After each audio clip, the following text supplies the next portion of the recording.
The world's biggest dam is being built next door, and India's not screaming anymore. What changed? Not long ago, India was sounding alarm bells over China's planned mega dam on the Yarlung Tsangpo River, known in India as the Brahmaputra. It's a national security threat, some said. They'll steal our water. Others cried, but now, silence. Or at least significantly quieter concern. So what changed? First, let's talk geography. The dam is being built in Tibet, on Chinese territory, just before the river makes a sharp U-turn and heads into India. Upstream, China gets about 90% of the river's energy potential.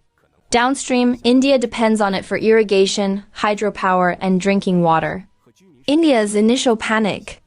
India was worried China would control water flow, especially during droughts or conflicts. There were fears of ecological disruption, distrust rooted in long-standing border tensions. But here's the reality check. Despite the size of the dam, it won't steal India's water. Why? Because it's a run-of-the-river project. That means the water isn't stored long-term, it's simply channeled through turbines and returned to the riverbed. Think of it as temporarily borrowing the water's energy, not the water itself. Also, 75% of the Brahmaputra's flow comes from rainfall and tributaries after it enters India. So even if China holds back a little, the river will still flow strong. Then came the diplomacy. China and India have quietly started sharing hydrological data, conducting joint flood monitoring, and exploring power grid cooperation. Word on the street is that some of the generated electricity might even be exported to India at prices cheaper than Indian coal power. So why the silence? Because cooperation, even reluctant, is cheaper than confrontation. India's grid desperately needs stable, clean energy.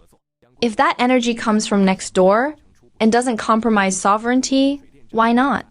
India may not love the idea of China controlling a dam near their border, but they also don't want to be seen as the country that blocked a massive green energy initiative, especially one that's expected to help combat climate change, lower regional emissions, and lift Tibet's economy. From outrage to outreach, India's evolving response to China's megadam shows how power, both literal and political, can reshape geopolitics. And while both nations remain wary, the world might benefit from their cautious cooperation, especially if it means lighting up millions of homes with clean, Himalayan electricity.